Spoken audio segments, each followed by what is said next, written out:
Here's something I've observed over and over again working with high performing men. It's never a lack of ambition, never a shortage of intelligence or drive or capability. The men I work with all have all of these things in abundance.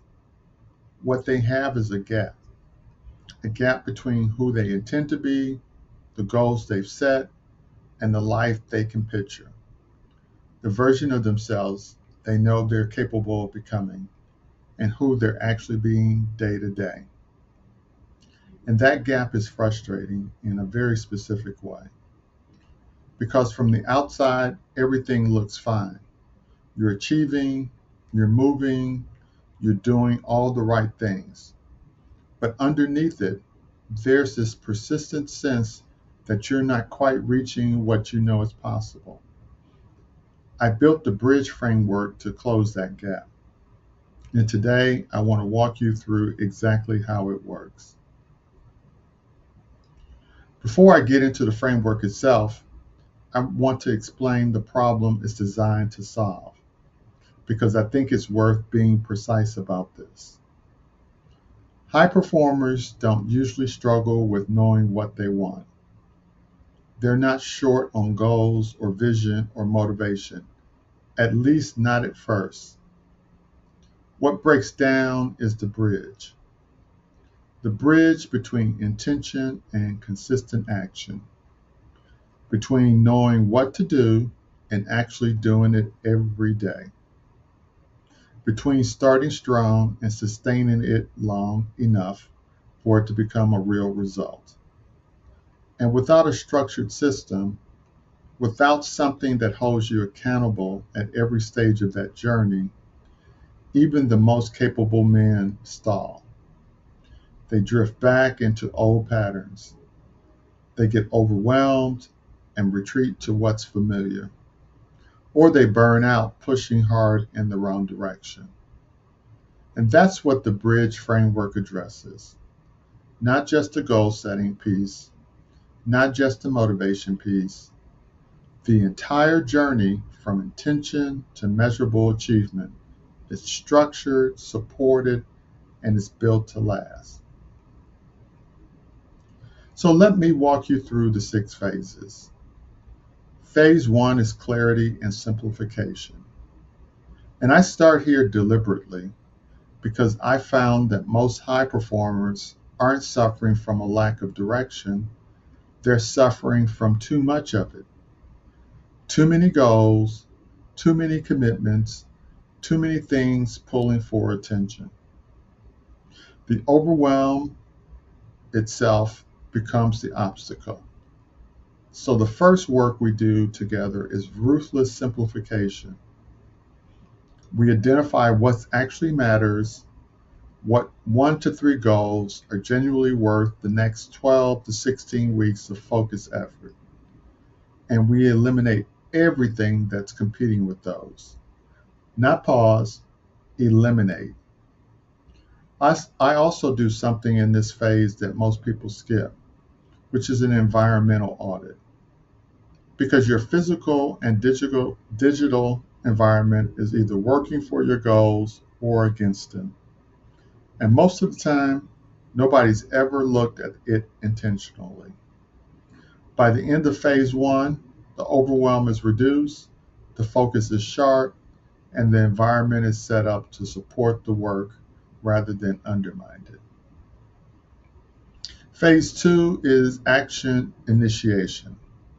This is where momentum gets built, and the key word is built, not waited for. I don't believe in waiting until you feel ready or motivated or inspired. I believe in designing a system that generates action regardless of how you feel on any given day. In this phase, we create what I call a 72-hour momentum launch. Specific actions for the next 3 days, defined down to the smallest possible step. Not because the actions are huge, because the consistency is. 3 days of completing what you said you would do creates a confidence that no amount of planning ever produces. Phase 3 is consistent execution. This is the longest phase, 5 weeks, and it's where the real transformation happens. Because intention and a good start aren't enough. What changes a life is what you do every single day over an extended period of time. This phase is built around what I call microaccountability, breaking the primary goals down into monthly milestones, weekly targets, and daily microactions. Small enough to always be doable, tracked closely enough that nothing slips through the cracks. There's also a daily commitment contract in this phase. It's a structure that makes accountability concrete versus aspirational, and a progress over perfection scoring system, because the goal isn't a perfect week, the goal is an honest one. Phase 4 is supporting collaboration. Here's something I believe strongly. Accountability works better in relationship than in isolation. In this phase, I help my clients build what I call an accountability triad. 2 strategic partners outside of our coaching relationship who are invested in each other's progress. This isn't just about having cheerleaders. It's about creating a web of commitment that's hard to quietly abandon when things get difficult, which they always do.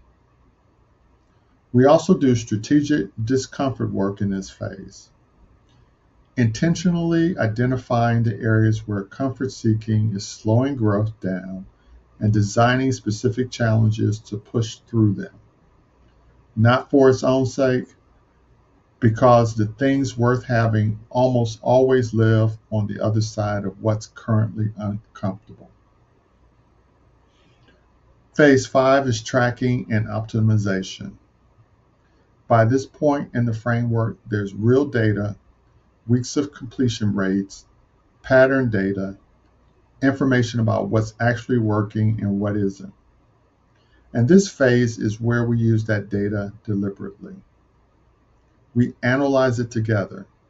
We identify the highest impact actions, the things that are moving the needle most, and we double down on those. We identify what isn't working, and we adjust or cut it.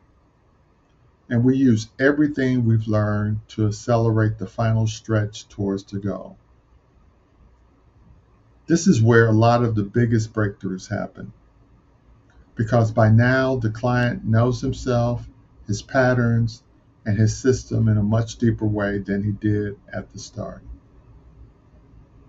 Phase 6 is reinforcement and commitment. The last phase is about making sure the transformation sticks, because sustainable change requires more than momentum.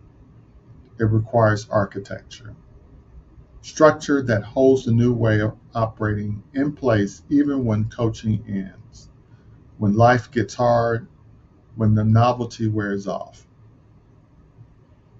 We build what I call a consequence architecture in this phase. Meaningful stakes tied to both action and inaction. And we design a long-term maintenance plan that keeps the system running and evolving independently. The goal by the end of phase 6 isn't just that you've reached the goals you came in with, it's that you become someone who has the tools, the habits, and the self-knowledge to keep growing without needing me in the room. Now, here's what I want to say about what makes this different from other approaches. Most productivity systems and a lot of coaching treat the symptoms: better habits, smarter goals, cleaner schedules. And those things matter. But if you build a system on top of a foundation that isn't solid, you guessed it, on top of unclear priorities, unexamined patterns, an identity that's been shaped more by pressure than by choice, yes, the system won't hold. What I try to do with this framework is start with the foundation. Get clear on who you actually are and what you actually want. Not the goal you think you're supposed to have, but the one that's genuinely yours. And then I build the structure around that. The result isn't just better performance, it's transformation that lasts because it's built on something real. Over the coming weeks, I'm going to go deep on each phase individually, what it looks like in practice, the tools we use, the shifts I see happen, and how you can start applying pieces of it yourself. Whether you're thinking about working together, you're already going through this process yourself, or you just want to take what's useful and run with it, I believe there's something in each one for you. If you want to get started before the next video, the link below will take you to a call with me.